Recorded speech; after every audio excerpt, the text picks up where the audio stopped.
Our story begins before cities or writing with a simple need to count. Imagine our ancestors, 30,000 years ago, tracking people, animals, and days. They used notches on bones, pebbles in pouches, marks in dirt, each mark for one thing. This is one-to-one correspondence, the root of all mathematics.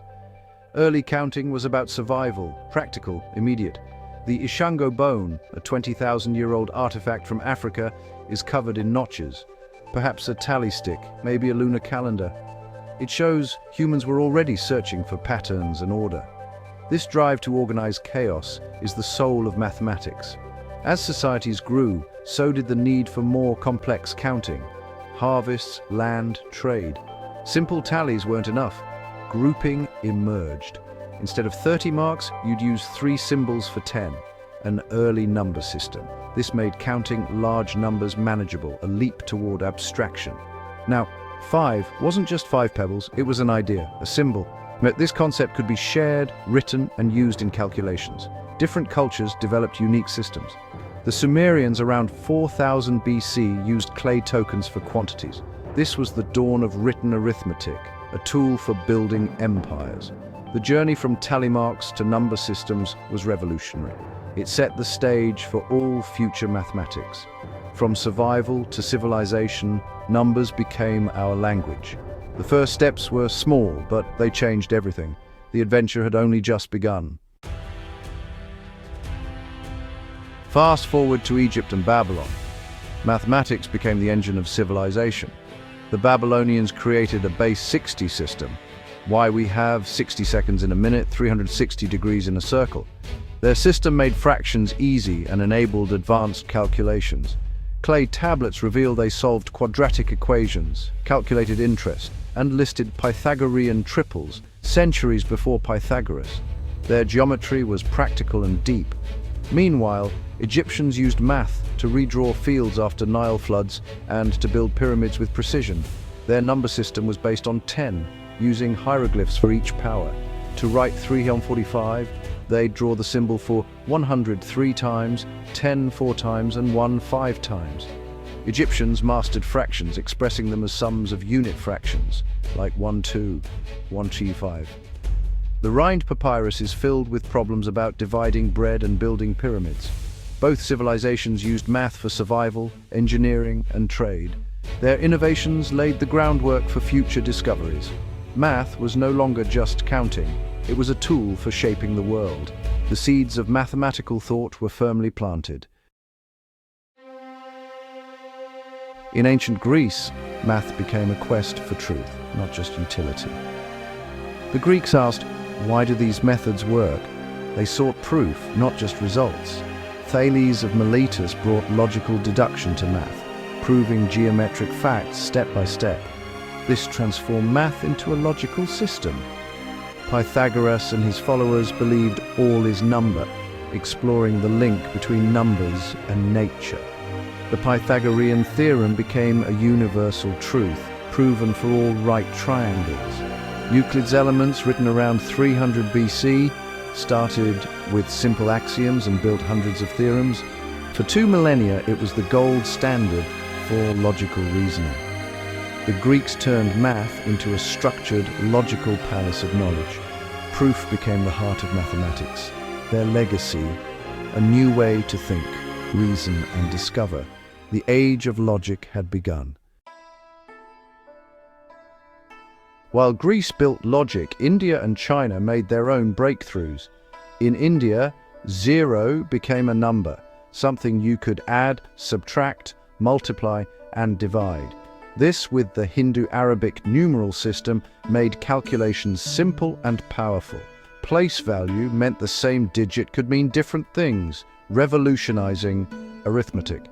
This system spread worldwide, becoming the universal language of numbers. In China, math flourished through practical problem-solving. The 9 chapters on the mathematical art tackled land, taxes, and engineering.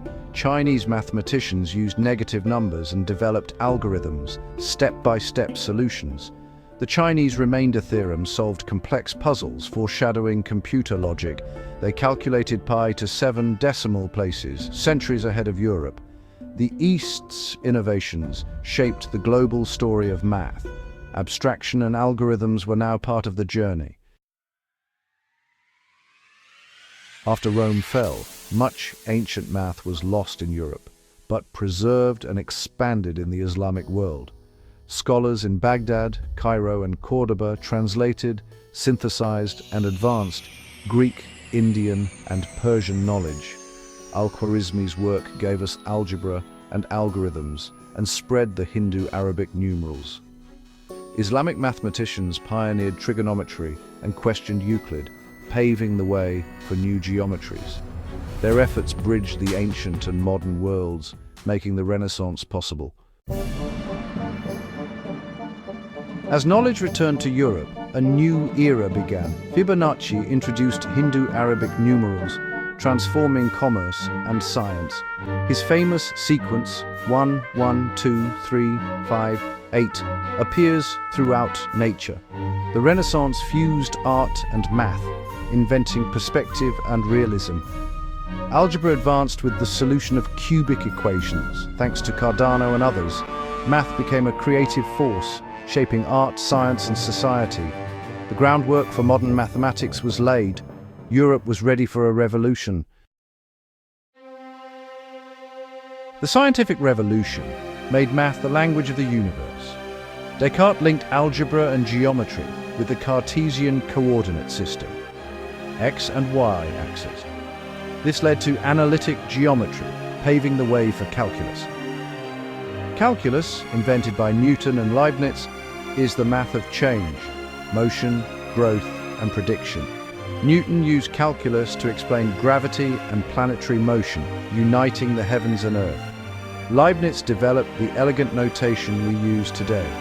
Calculus became essential for science, engineering, and beyond. For the first time, math could predict the universe's behavior. The age of modern mathematics had arrived. The world was now a place to be measured, modeled, and understood. The power of mathematics was unleashed. For centuries, Euclid's geometry ruled until mathematicians questioned the parallel postulate. Non-Euclidean geometries emerged, imagining worlds with different rules. These abstract ideas seemed like games, until Einstein used them to describe space-time in general relativity. Math could now describe many possible worlds, not just our own.